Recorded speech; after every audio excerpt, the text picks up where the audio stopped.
abatulaba twagala okubaaniriza wano ku Kookie Makindye. Nze Sayimo, nina Yvonne TikToker Munnayuganda ate nga mukyala wa muntu omu.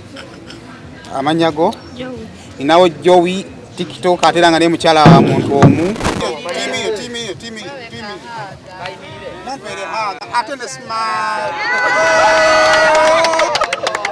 Ono omusajja yasukka sembera na wadi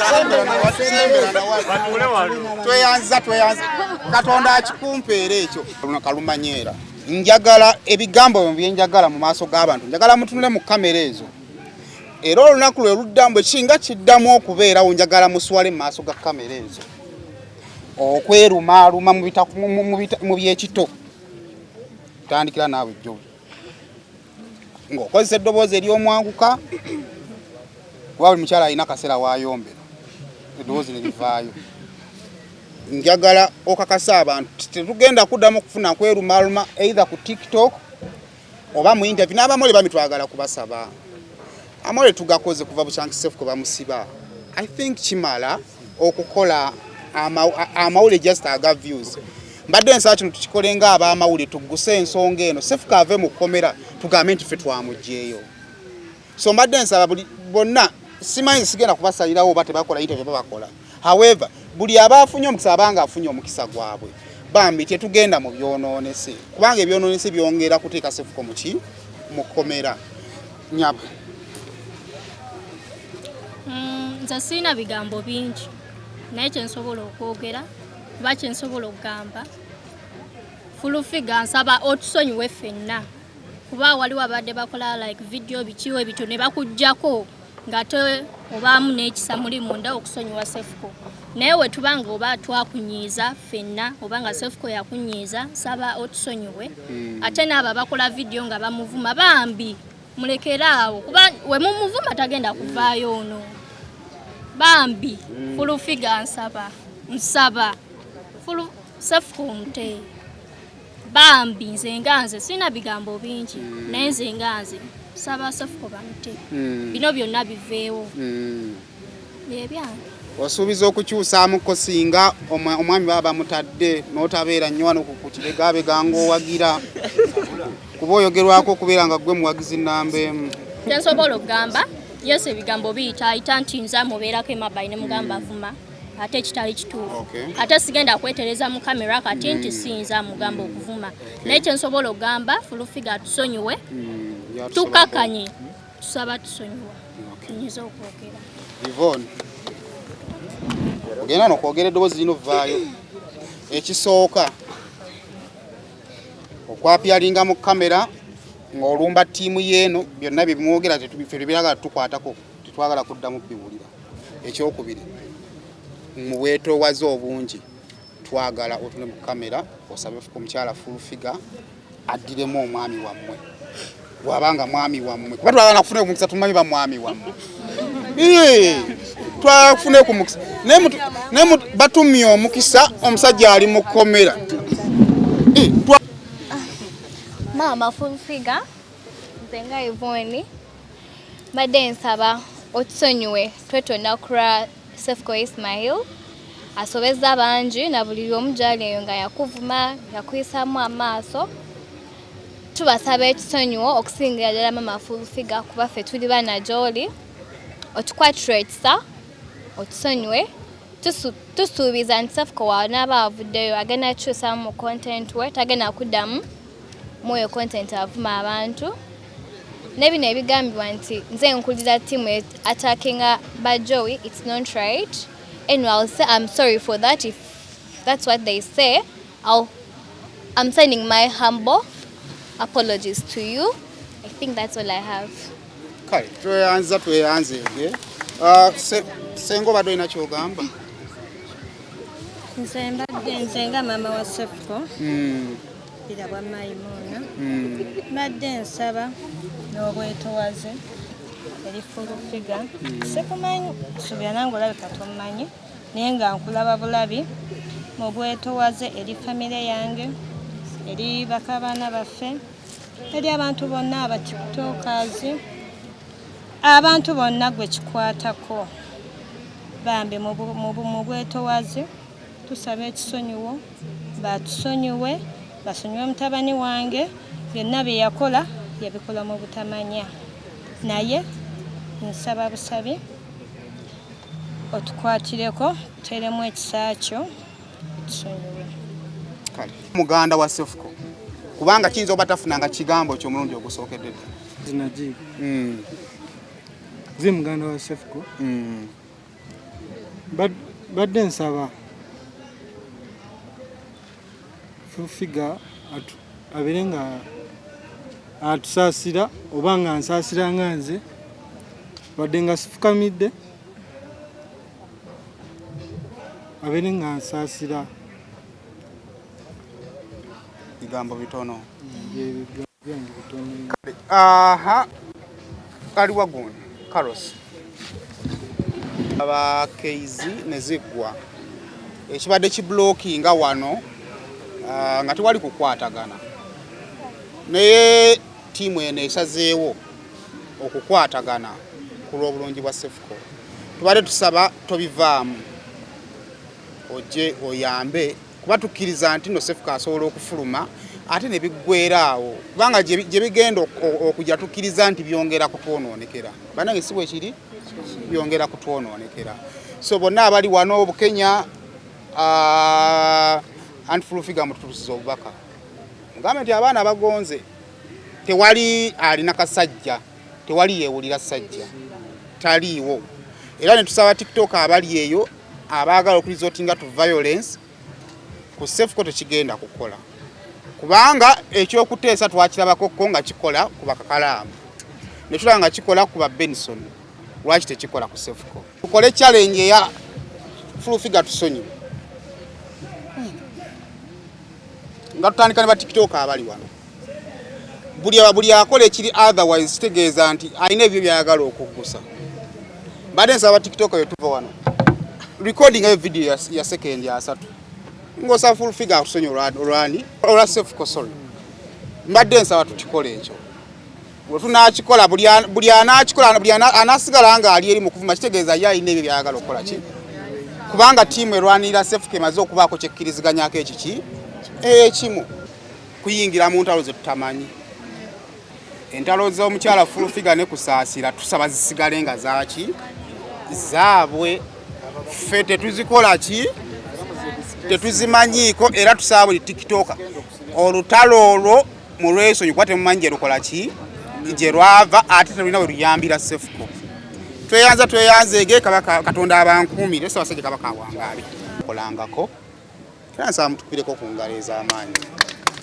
tugezezzaako kiyinza okubanga ekifaananyi kino akafaananyi ke twalabako oba kaali ka TikTok nga kalimu omuyindi okulaba abakyala bano babiri nga bali wamu ensonga ereese olukiiko luno ekituleese kya muganda waffe Sefuko tusazeeyo ne tugamba nti ebintu ebyokweyawula birabika tebitugattako era ku lukiiko luno byonna by'olina bye wali olabye ku mutimbagano nga waliwo alina gw'abyogerera nonta nti nga Sefuko avudde mu kkomera lye mujja okuddamu obbuulira bwe banga byetaagisa kubanga tulina n'ekirowoozo nti ebbanga lye tunaamala nga tetubyogerako nga tukolera wamu tuyinza n'okukizula nti bulijjo tebirina makulu so buli kimu ky'obadde owulira ono ng'agamba ono ng'agamba ono tekigenda kukola wano era tetulina kye tukimanyiiko omugalamwa gwa meeting eno ekisooka kulaga nti nno teams zino ebbiri omukyalo ono akiikirira team ey'aba relatives because abawangaala nnyo nabo tiimu eno ekiikirira team y'aba TikTokers n'emikwano gya Sefuko ey'aba Ivoni yaleeta abalina okweyimirira Sefuko neeno neeta abalina okweyimirira Sefuko wabula bano ababiri tebasobola kubaako basisinkana kugamba nti kakati betuleese banaasobola okutugirayo omuntu waabwe buli omu ali mu kulwana kake tugenda okumaliriza era nga Sefuko tavudde mu kkomera updates for now Sefuko tasobodde omulamuzi takisobodde kujja mu kooti era bamaliriza nga batusindise paka ku Friday ne tugamba katukozese obudde buno okusooka okujjawo Nebadde bitambula tukolerewa muganda waffe ku Friday ngawe kuli kukiriza kwa Katonda ave mu komera. Era ensonga etulese onako olwaleero. Obuzibu byava ku TikTok. Abantu bangi nnyo abali mu linnya lya Sefco nga mumulwanirira nga mukuba amasasi ku tiimu yasibisa Sefco. Naye ekisinga okuluma kiri kimu nti buli we muvuma mwe mulowooza muyamba kubanga n'abawagira mukola ki mubalina. Ne mugenda okumaliza nga Sefco yasigala nga ali muki mukomera. Sirowooza nti no gwa ali ku simu yali ku TikTok essaawa zino avuma ng'ovume yasiba Sefco. Osobola kubanga oyina ensonga tetukiganye naye ekyokola kijja Sefco mukomera. Kati omwami ono agenda ku representinga ba TikTok. Kyonna kye tuwa wano ye stand ya group eno. Era tewali genda kubawo kiddamu kivunaanwa group eno kubanga group eno egenda beewadde stand yaki. Gwe wenna yawukana ne group eno kyegamba osobola okukikolanga gwe naye bano tebakikola ki tebakivunaanyizibwako. So mu ddakiika emu. Amanya gange bampita aba Frank ndi TikToker ate ndi mukwano gwa Sefco ne Sharifu Yiga. Okubeera TikToker ekyandeeta ku TikTok yali Sharifu Yiga, owokubiri eyanyaniriza yali Dr. Sefco. Sefco mutwalanga muganda wange. Sefco yali avuma nnyo abantu nga sinaba kujoininga TikTok. Bonna araba nga avuma abantu nezija rumuna musanga ku live ya Brown Stewart. Bonna musanga ku live ya Brown Stewart nengamba Stewart bwe yanda bananteekako. Nenjogera ne Sefco ku live ya Stewart Brown. Bwe twamala okwogera ne mugamba gayi mbadde njagala nku meeting. Najja ne Stewart ne bansanga mu town e Kampala ne Sharifu Yiga. Nekwata sente nezimwa zaali milioni 2. Waita we namaro mu milioni 2 na bajja ne bamaze oku meeting nga bo meeting omuntu akwise akimanyo ina mwaka sente kwa Sharifu yali anyanjurayo mbantu abo nekwata milioni 2 nenzimwa ne mugamba Sefco njagala otukolere content yo mulungi naye content yo njagala ngenda kugulira kamera nga nene kamera eyo je njagala okose content nanga tovuma abantu nali manyi kamera obegura milioni 1 oba 2 enkera Sefco nankubire simu nangamba kamera yagirabye bagala milioni 8 nemubuuza kwere nti nemugamba njagala ojje n'omukazi wo gona kuraba naye ku live omukazi gwe yajja naye yali ono ne bajja ne tugenda we batunda kamera nenjirabo namara ogiraba nengisasurako bonamara ogisasurako nga batugambye milioni 6 n'emitwalo 5 nemara bonamara ogisasurako nemu olunaku ne tuddayo ne tugimalayo bwe twamara ogisasura nenkwata kamera nono yaliwo nenjikwata nenjuwa Sefco ngabati nenjimwa nengama kamera eno njikuwadde njagala mwegattire ku kamera eno mufune ekyokukola kamera gipangise oba okole emikolo mufuna akasente mubeere bize mulemo okuvuma abantu girenze nganze Franco gwengenda okukola ku TikTok kuno ku TikTok twataliwo ekibiina bakiyita Uganda TikTok Association singa tubanga twegasse munafuna ekizibu kati nga Sefco kyalimu tusobola kusitukira wamu ne tumuyamba tutya tugenda beera nga tulinayo ku sente ku account kuba tugenda beera ne baloya n'abantu abamanya abagenda okwanga balaninga ekibiina ekyo singa tubeera nga twegasse tugenda yamba bannaffe oba oli TikTok nga registered mu ekibiina tuba tukuddukirira ne tukuyamba singa twabadde nga tuli organized singa Sefco yavuddeyo dda mu komera twandibadde nga tulina ensobola gye tusobola omuyambamu kale saawa zino mugenda tuyamba tya Sefco because kakali saawa zino Sefco ali mu komera saawa zino engeri gye tugenda omuyambamu already ekibiina kyatandise nze n'oyo Mr. UG n'abantu abalala tumaze ddo okwapplyinga tuli ku registeringa tugenda kwegatta muzine ennaku ezisigale bagambye akoma mu Lwakutaano mu kooti tugenda kwegatta nga ba TikTok Association tugenda ow'omukazi amusibisa omukyala amusibisa tumwegayirire nga tuli wamu nga tiimu kakati njagala okunge